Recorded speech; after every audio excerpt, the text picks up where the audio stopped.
الشيطان الرجيم بسم الله الرحمن الرحيم ويسألونك عن ذي القرنين قل سأتلو عليكم منه ذكرا إنا مكنا له في الأرض وآتيناه من كل شيء سببا فأتبع سببا حتى إذا بلغ مغرب الشمس وجدها تغرب في عين حمئة ووجد عندها قوما قلنا يا ذا القرنين إما أن تعذب وإما أن تتخذ فيهم حسنا قال أما من ظلم فسوف نعذبه ثم يرد إلى ربه فيعذبه عذابا نكرا وأما من آمن وعمل صالحا فله جزاء الحسنى وسنقول له من أمرنا يسرا ثم اتبع سببا حتى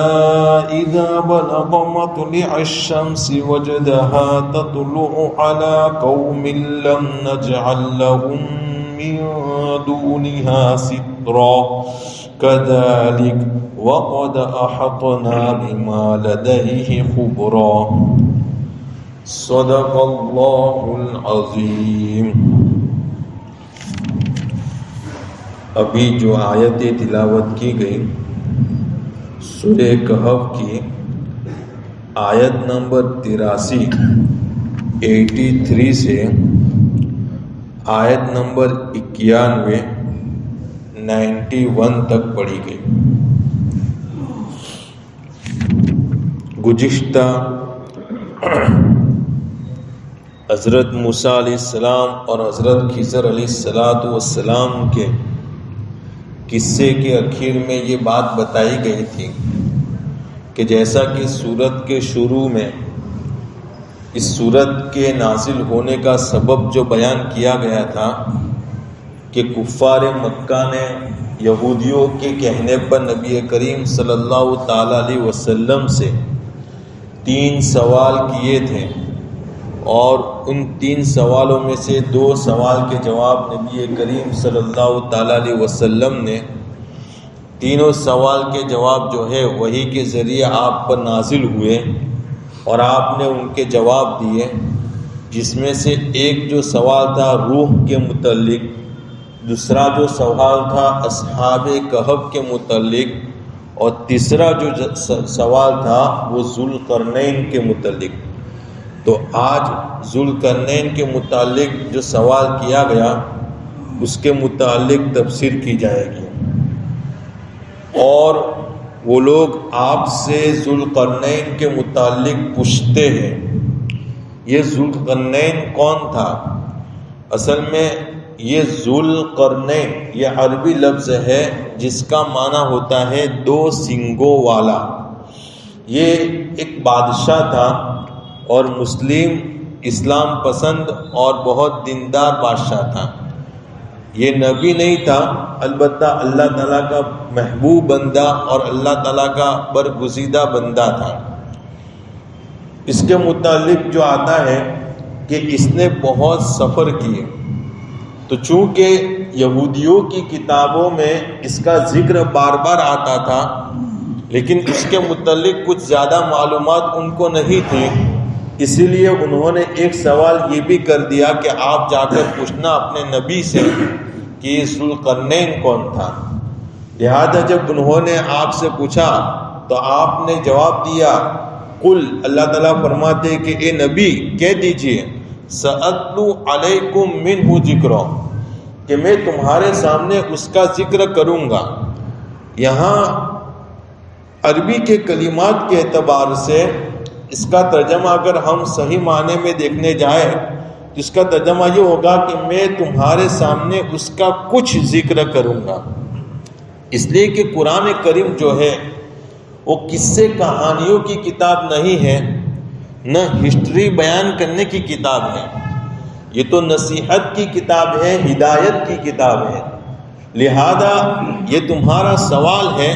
تو ہم اس کا جواب دیں گے، لیکن جواب اتنا ہی دیں گے جتنے کی ضرورت ہے۔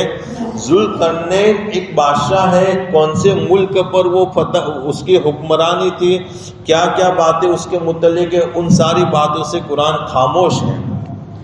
اس کو ذوالقرنین کیوں کہا جاتا ہے؟ اصل ذوالقرنین اس کا لقب ہے، اس کا نام جو ہے تاریخ نگاروں نے، یعنی جو ہسٹری ریسرچ کرنے والوں جو ہوتے ہیں، انہوں نے الگ الگ نام لکھے ہیں۔ کسی نے کہا ہے کہ ذوالقرنین کے نام جو تھا وہ ایران کا جو بادشاہ تھا کئی خسرو، وہ اس سے مراد ہے۔ کسی نے کہا ہے کہ اس سے فاتح سکندر مراد ہے۔ خیر ہمیں اس سے کوئی مطلب نہیں، لیکن یہ ہے کہ یہ اس کا لقب ہے۔ اور یہ لقب کیوں پڑا؟ جیسا کہ میں نے ابھی آپ کو بتایا کہ کرن کے معنی ہوتا ہے سنگ کے، اور ذوالقرنین جو تھا اس کے بڑے بڑے بال تھے، تو جو دو بڑے بال تھے اس کے وہ دو زلفیں کرتا تھا۔ جیسے کہ ہمارے یہاں عموماً کچھ لوگ کرتے ہیں کہ کچھ بال اس طرف رکھتے ہیں، کچھ بال اس طرف رکھتے ہیں، تو اس کی نسبت سے اس کو ذوالقرنین کہا گیا۔ ایک اور بات یہ بھی لکھی ہوئی ہے کہ اس کے سر میں 2 زخم تھے، اور وہ زخم جو تھے ابھرے ہوئے تھے، گویا کہ وہ سینگ جیسے لگ رہے تھے، اس لیے اس کو ذوالقرنین کہا گیا۔ تو اللہ کے نبی صلی اللہ تعالیٰ علیہ وسلم نے کافر و کفار قریش کو جواب دیا کہ میں اس کا عن قریب آپ کو تذکرہ کروں گا۔ اب اس کے متعلق کچھ مختصر سا تذکرہ قرآن مجید کو بیان فرما رہا ہے۔ اِنَّا مَكَّنَّا لَهُ فِي الْأَرْضِ، کہ ہم نے اس کو زمین میں طاقت دی تھی، وَآتَيْنَاهُ مِنْ كُلِّ شَيْءٍ سَبَبًا، اور ہم نے اس کو ہر چیز کا سبب مہیا کیا تھا۔ یعنی ہم نے اس کو زمین میں طاقت دی تھی، اس کا مطلب یہ ہے کہ یہ جو ذوالقرنین بادشاہ تھا یہ کوئی اپنے نسبی اعتبار سے بادشاہ نہیں تھا، بلکہ ہم نے اس کو طاقت دی تھی، اور اسی طاقت کی بنا پر وہ بادشاہ بنا تھا۔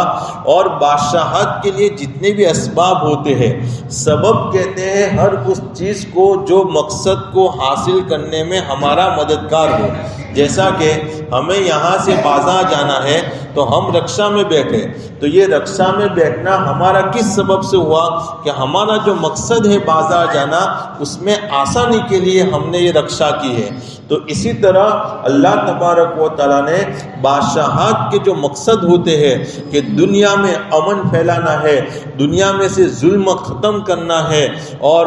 ملک کو فتح کرنا ہے، اور اپنی حکومت کو بڑھانا ہے، یہ سارے چیزوں کے اسباب اللہ تبارک و تعالیٰ نے ذوالقرنین کو مہیا کیے تھے۔ لہذا ان اسباب میں سے اس کا ایک سبب یہ بھی تھا کہ اللہ تبارک و تعالیٰ نے اس کو بہت تعداد میں لشکر عطا کیا تھا، اور اس کے پاس طاقت تھی، ہتھیار وغیرہ ساری چیزیں تھی۔ لہذا اس نے ملک کے فتوحات کا سلسلہ شروع کیا۔ اسی کو قرآن بیان فرما رہا ہے فَأَتْبَعَ سَبَبًا، پھر اس نے سر و سامان تیار کیا، یعنی سفر کا ارادہ کیا۔ اب جو ہے وہ جس حکومت پر تھا، جس جگہ پر تھا، اس جگہ سے ویسٹ کی جانب، مغرب کی جانب، پشچم کی جانب اس نے سفر شروع کیا، اور سفر کرتا رہا یہاں تک کہ اس جگہ پر پہنچا جہاں آبادی بالکل ختم ہو گئی، انسان کا نام و نشان نہیں تھا، دور دور سمندر ہی سمندر دکھ رہا تھا۔ وہاں اخیری مرحلے پر جو مغربی جو ویسٹ علاقہ جو ہے اس کا لاسٹ جو کنارہ ہوتا ہے وہاں تک وہ پہنچا۔ حتی اذا بلغ مغرب الشمس، یہاں تک کہ جب وہ سورج کے غروب ہونے کی جگہ کو پہنچا، وجدہا، اس نے سورج کو پایا، تغرب فی عین حمیۃ،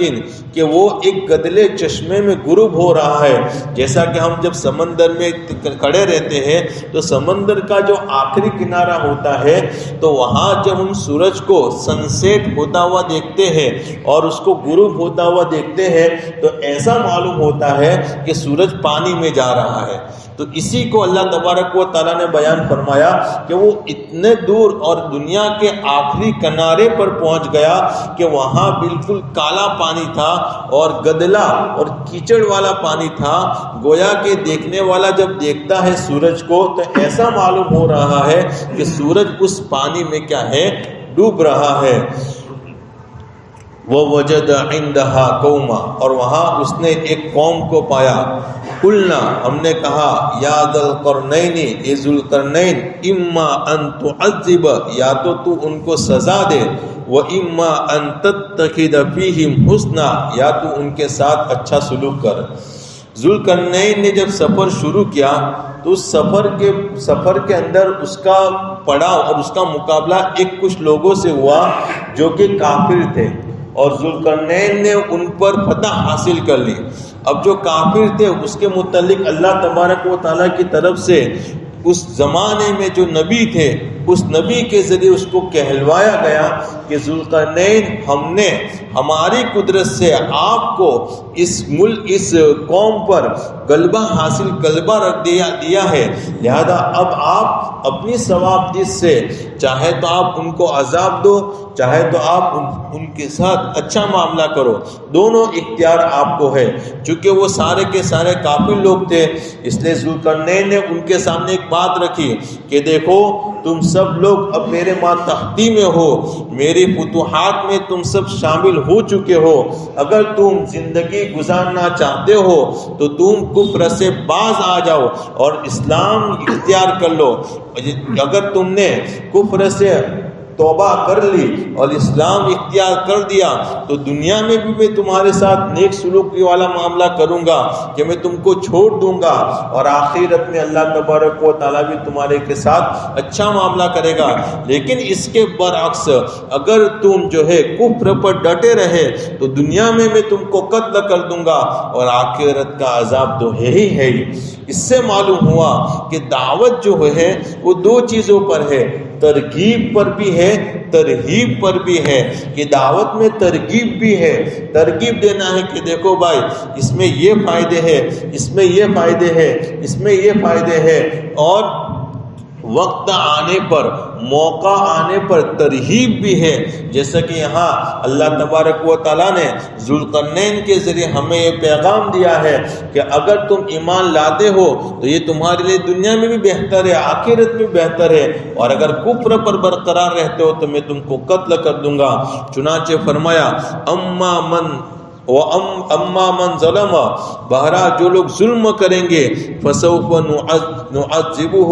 تو ان قریب ہم اس کو عذاب دیں گے, ثم یرد الی ربہ, پھر وہ اپنے رب کی طرف لوٹائے جائیں گے ہیں, فیعذبہ عذابا نکرا, اور ان کا رب بھی ان کو سخت عذاب دے گا. اور بہرحال جو لوگ ایمان لائیں گے اور نیک اعمال کریں گے ان کے لیے اچھا بدلہ ہے, اور ہم بھی ان کے لیے ان کے معاملے میں آسانی کا سلوک کریں گے.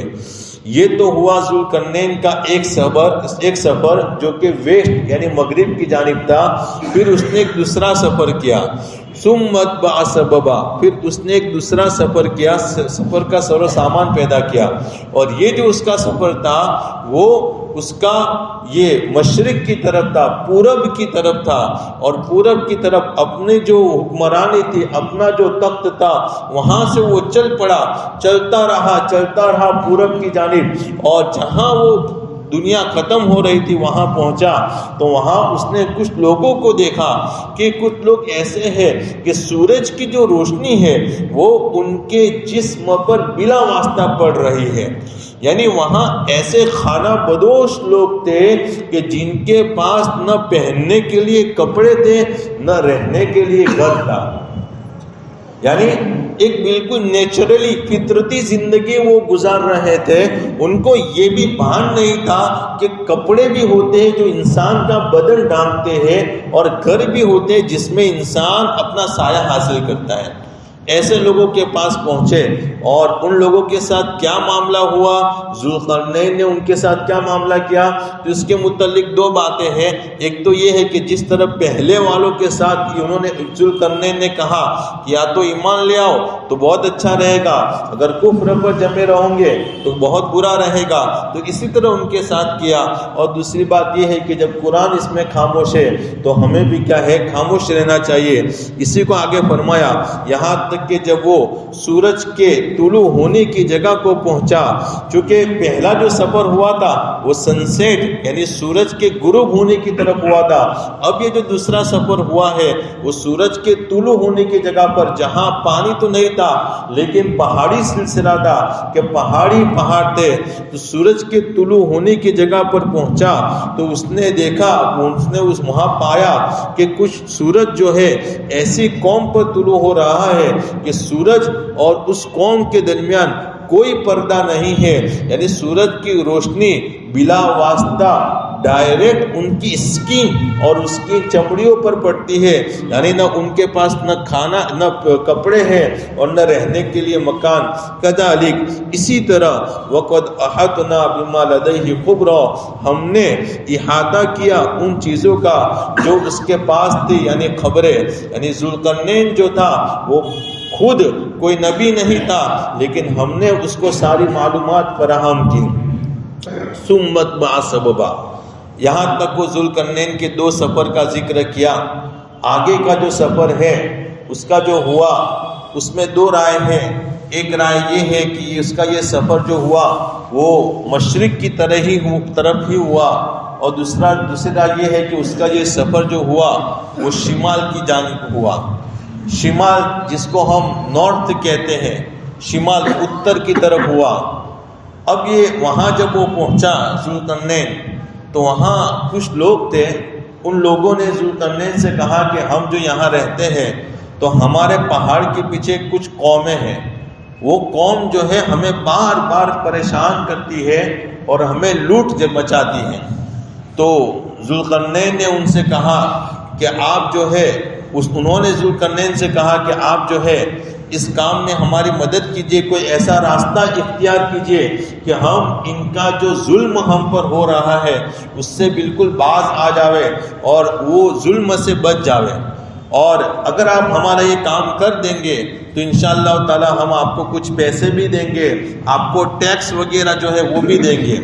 تو ذوالقرنین نے کہا کہ دیکھو، رہی بات پیسے کی تو اللہ کا دیا ہوا میرے پاس بہت کچھ ہے، مجھے پیسے وغیرہ کی کوئی ضرورت نہیں ہے، لیکن آپ میرا اپنے ہاتھ پیر کے ذریعے میرا تعاون کرنا، یعنی آپ بھی میرے ساتھ محنت کرنا۔ تو اب وہ جو قوم تھی، وہ قوم جو تھی اس کے پیچھے پہاڑ تھے، اور اس پہاڑ کے پیچھے سے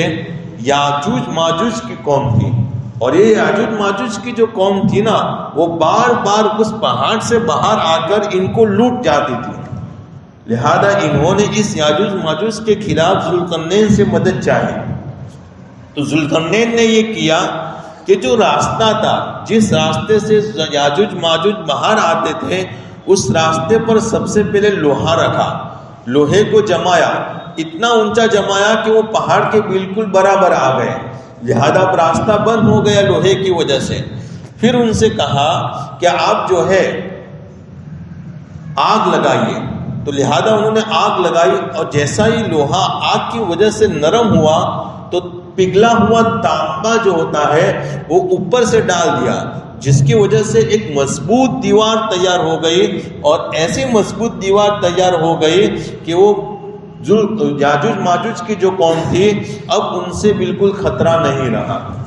اب یہاں ایک بات یاجوج ماجوج کے متعلق آئی ہے، تو یہ لوگ کون تھے؟ سب سے پہلا سوال، اور ہم بھی بارہا سنتے رہتے ہیں اور اس کے متعلق بہت ساری غلط فہمیاں بھی چلتی ہیں۔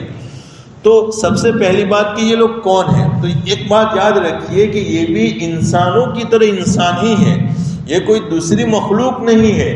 اور دوسری بات کہ یہ حضرت نوح علیہ السلام جو تھے ان کے بیٹا یافس تھا، اس یافس کی نسل میں سے ہیں، اور یہ ایک ہی جگہ پر جمع ہے، اور یہ ابھی بھی ہے، لیکن چونکہ مرور زمانہ کی وجہ سے نام بدلتے جاتے ہیں تو ہم پختہ طور پر یہ نہیں کہہ سکتے ہیں کہ یہی ذوالقرنین ہے، البتہ ہے صحیح۔ وجہ اس کی یہ ہے کہ قیامت کی جتنی بھی نشانیاں بیان کی گئی ہے ان نشانیوں میں ذوالقرنین کا بھی، یاجوج ماجوج کا بھی ذکر ہے، لہذا یہ بات تو یقینی ہے کہ یاجوج ماجوج کی قوم جو ہے وہ ابھی بھی ہے۔ اب یہ قوم جو دیوار کے پیچھے تھی، اب چونکہ یہ دروازہ بند ہو گیا اور اب دیوار کے اندر رہی تو یہ آپس میں ایک دوسرے کے ساتھ جھگڑتی رہتی ہے۔ اور ایک روایت کے متعلق جو ہم نے سنی ہے کہ یہ کہا جاتا ہے کہ یاجوج ماجوج کی جو قوم ہے وہ روزانہ صبح فجر سے لے کر اپنی جو دیوار بنی ہوئی ہے اس کو چاٹتی ہے، اور چاٹتے چاٹتے جب مغرب کا وقت آ جاتا ہے اور وہ دیوار چاٹتے چاٹتے اتنی نیچے ہو جاتی ہے کہ سامنے کی روشنی ان کو دکھائی دیتی ہے۔ پھر جب مغرب کا وقت آتا ہے تو ان کا سردار کہتا ہے کہ چلو بھائی اب کام ختم کرو، اب ہم گھر جاتے ہیں، آئندہ کام کل کریں گے۔ تو جب وہ لوگ واپس چلے جاتے ہیں پھر صبح آ کر دیکھتے ہیں تو وہ دیوار ویسی نہ ویسی واپس کھڑی ہو جاتی ہے۔ اور یوں بھی لکھا ہے اور کہا جاتا ہے کہ ایک دن جب قیامت قریب آئے گی تو جب آخری دن ہوگا قیامت کا اور ان کا نکلنے کا جب وقت قریب آ جائے گا تو اس وقت ان کا جو سردار ہے وہ سردار اپنی قوم سے یوں کہے گا رات کے وقت کہ چلو بھائی یہ دیوار جتنی ہو گئی اس کو اس کی جگہ پر رہنے دو، آئندہ کل ہم انشاءاللہ یہاں سے کام شروع کریں گے۔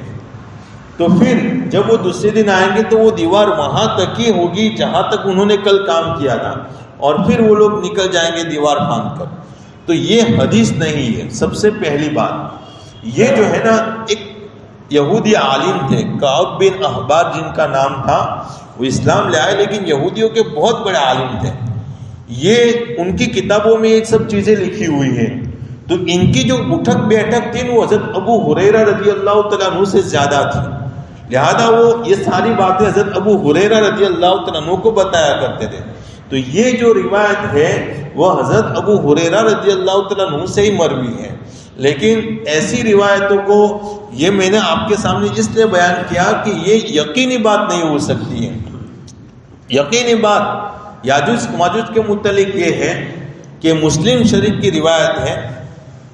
تقریباً نواس بن سمعان رضی اللہ تعالیٰ عنہ صحابی رسول ہے، ان کی روایت ہے، وہ فرماتے ہیں کہ ایک مرتبہ نبی کریم صلی اللہ تعالیٰ علیہ وسلم فجر کے بعد ہم کو خطاب کرنے کے لیے بیٹھے اور خطاب کرتے رہے، دجال کے متعلق ہمیں بتاتے رہے۔ وہ لمبی حدیث ہے، مختصر سا خلاصہ میں آپ کے سامنے بیان کر رہا ہوں کہ اللہ کے نبی صلی اللہ تعالیٰ علیہ وسلم نے ارشاد فرمایا کہ دجال جو ہے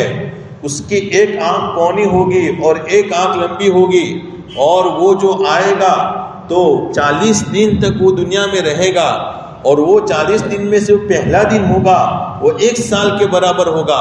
دوسرا دن جو ہوگا وہ 1 مہینے کے برابر ہوگا، اور تیسرا دن جو ہوگا وہ 1 ہفتے کے برابر ہوگا، اور ماں بقیہ جو دن ہے 37 دن وہ جیسے نارملی دن ہے ایسے ہی دن ہوں گے۔ تو صحابہ کرام رضوان اللہ تعالیٰ علیہ مجمعین نے عرض کیا کہ یا رسول اللہ، وہ جو پہلا دن ہوگا جو 1 سال کے برابر ہوگا تو کیا ہمارے لیے 5 نمازیں کافی ہو جائے گی؟ چونکہ 1 سال میں 5 نمازیں کیسے ہو سکتی ہے؟ تو نبی کریم صلی اللہ تعالیٰ علیہ وسلم نے فرمایا کہ نہیں، بلکہ تمہیں وقت کا اندازہ لگا کر 1 سال کی نماز پڑھنی ہے۔ پھر نبی کریم صلی اللہ تعالیٰ علیہ وسلم فرمایا کہ وہ چلے گا اور اس کے پاس اتنی تیزی ہوگی کہ وہ بادل اس کو لے کر چلیں گے، اور وہ ایک جگہ پر پہنچے گا جہاں ویران ہی ویران ہوگا، اور وہ بادل سے حکم کرے گا کہ یہاں پانی برسا، اور بادل وہاں پانی برسائے گا۔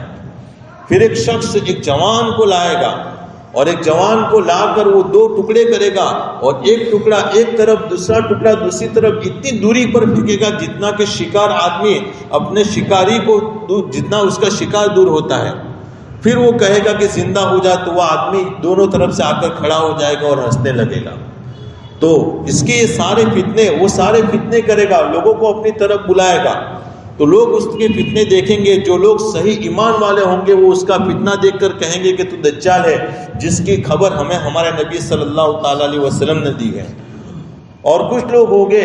جو اس کا یہ چمتکار دیکھ کر اس کے چمتکار میں ہو جائیں گے۔ اللہ ہم سب کی حفاظت کریں۔ یہ سب جگہ پوری دنیا گھومے گا سوائے 2 جگہ مکہ اور مدینہ، ان 2 کے علاوہ پوری جگہ دنیا میں گھومے گا۔ پھر حضرت عیسیٰ علیہ السلام آئیں گے، بیت المقدس میں حضرت عیسیٰ علیہ السلام آئیں گے، 1 سال اڑے ہوئے ہوں گے اور سر نیچے رکھے ہوئے ہوں گے، ان کے پیشانی سے پانی کے قطرے گرتے ہوں گے، جیسا کہ آدمی غسل کر کے آتا ہے تو اس کے پیشانی سے پانی کے قطرے گرتے ہیں۔ اور پھر بیت المقدس سے نکل کر حضرت عیسیٰ علیہ السلام دجال کا مقابلہ کریں گے اور اس کو شکست دیں گے، اس کو مار ڈالیں گے۔ اس کے بعد اللہ تبارک و تعالیٰ کا حکم جائے گا حضرت عیسیٰ علیہ السلام کی طرف۔ یہ تو میں آپ کے سامنے بالکل مختصر بیان کر رہا ہوں وقت کی کمی کی وجہ سے، ورنہ حدیث بہت لمبی ہے کہ بھئی ایک قوم ایسی آنے والی ہے جس کا مقابلہ کرنے کی کسی کے اندر طاقت نہیں ہے، لہذا جتنے بھی مسلمان لوگ ہیں ان سب کو لے کر آپ کوہ طور پر چلے جاؤ۔ تو حضرت عیسیٰ علیہ السلام سارے لوگوں کو لے کر، سارے مسلمانوں کو لے کر کوہ طور پر چلے جائیں گے۔ پھر یہ یاجوج ماجوج کی جو ہے قوم باہر آئے گی اور یہ پوری دنیا میں فتنہ و فساد پھیلائے گی۔ اور پھر جب حضرت عیسیٰ علیہ السلام وہاں مسلمانوں کو لے کر کوہ طور پر ہوں گے اور وہاں کھانے کا سامان کم پڑ جائے گا اور سونے اور چاندی کی کوئی اہمیت نہیں رہے گی اور کھانے کے لیے لوگ ترسیں گے، حضرت عیسیٰ علیہ السلام اللہ کے سامنے ہاتھ اٹھائیں گے اور آہوزاری کریں گے۔ اللہ تبارک و تعالیٰ یہ یاجوج ماجوج کی جو قوم ہے ان کی بغل میں ایک پھونسی پیدا کر دیں گے اور ایک وبائی بیماری پیدا کر لیں گے، ایک وائرس پیدا کر دیں گے جس کی بنا پر یہ سارے کے سارے لوگ مر جائیں گے۔ کتابوں میں لکھا ہے کہ ان کی تعداد اتنی ہوگی کہ جب وہ لوگ مریں گے تو دنیا کا کوئی کونا ایسا نہیں ہوگا جس میں ان کی لاش نہ ہو۔ پھر جب حضرت عیسیٰ علیہ السلام مسلمانوں کو لے کر آئیں گے تو پوری دنیا میں یاجوج ماجوج مرے ہوئے پڑے ہوں گے اور ایک بدبو پھیلی ہوئی ہوں گی۔ پھر حضرت عیسیٰ علیہ السلام اللہ تعالیٰ سے دعا کریں گے، اللہ تبارک و تعالیٰ ایک ایسے پرندوں کو بھیجیں گے کہ جن کی گردن جو ہوگی وہ اونٹ کی طرح ہوگی۔ وہ پرندے ایک ایک لاش کو اٹھا کر جہاں اللہ ان کو حکم دے گا وہاں پھینکائیں گے، اور پھر پوری دنیا میں ایک ہی وقت میں بارش ہوگی اور اس بارش کے ذریعے اللہ تعالیٰ پوری زمین کو دھو ڈالیں گے۔ اور اس طرح پھر اور ایک روایت یہ بھی ہے کہ یہ جو یاجوج ماجوج کی جو قوم ہے وہ جب آئے گی اور آ کر دنیا میں دیکھے گی کہ کوئی نہیں ہے تو خوش ہو جائے گی کہ ہاں ہم نے جو ہے پوری دنیا کو ہلاک کر دیا۔ پھر وہ بیت المقدس میں ایک جبل الخمر ہے وہاں چڑھے گی اور وہاں جا کر کہے گی کہ اب تو دنیا والے یعنی زمین والوں کو تو ہم نے ختم کر دیا، لاؤ اب آسمان والوں کو ختم کرے، اور وہ تیر چلائے گی اور اللہ تبارک و تعالیٰ ان کو بے وقوف ثابت کرنے کے لیے وہ تیر جو چلائے گی اس تیر کو خون آلود کر کے واپس بھیجیں گے، تو وہ بے وقوف ہی میں کہیں گی کہ اب ہم نے آسمان والوں کو بھی ختم کر دیا۔ حضرت آدم نبی کریم صلی اللہ تعالیٰ علیہ وسلم نے ارشاد فرمایا کہ جب قیامت کا دن ہوگا تو اللہ تبارک و تعالیٰ حضرت آدم علیہ السلام سے کہیں گے کہ یہ جو تمہاری مخلوق، یہ تمہارے جو بچے، تمہارے اولاد جو ہے ان میں سے جہنمیوں کو نکالو۔ تو حضرت آدم علیہ السلام کہیں گے کہ اللہ تبارک و تعالیٰ میں کیسے جہنمیوں کو نکالوں، یعنی کتنے نکالوں؟ تو اللہ تعالیٰ فرمائیں گے کہ 1000 انسانوں میں سے 900 جہنمی ہے، 1 جنتی ہے۔ تو صحابہ سہم گئے کہ اللہ کے نبی اگر 1000 انسان میں سے 900 جہنمی ہے تو ہمارا کیا ہوگا؟ تو اللہ کے نبی صلی اللہ تعالیٰ علیہ وسلم نے ارشاد فرمایا کہ 999 جو ہے وہ جہنمی جو ہے وہ یاجوج ماجوج کی قوم میں سے ہو گئے اور 1 جو جنتی ہوگا وہ تم میں سے ہوگا۔ اس سے ابن کثیر رحمۃ اللہ علیہ فرماتے ہیں کہ یہ جو یاجوج ماجوج کی جو قوم ہے انسانی آبادی میں سے سب سے بڑی آبادی ہے، حتیٰ کہ یہ بھی لکھا ہوا ہے کہ دنیا میں جتنے بھی انسان بستے ہیں اگر ان کو 10% مان لیا جاوے تو اس میں سے 9% یاجوج ماجوج کی قوم ہے اور 1% ہی انسان ہے۔ تو یہ آگے جو حضرت ذوالقرنین کا جو سفر ہوگا وہ یاجوج ماجوج کی طرف ہوگا۔ تفسیر، ترجمہ اور مزید ان کے متعلق کچھ باتیں آگے انشاءاللہ تعالی آئندہ تفسیر میں بتائی جائے گی۔ اللہ تبارک و تعالیٰ کہنے سنیں۔ بسم اللہ الرحمن الرحیم، الحمد للہ رب العالمین، اللہم صلی علی سیدنا محمد النبی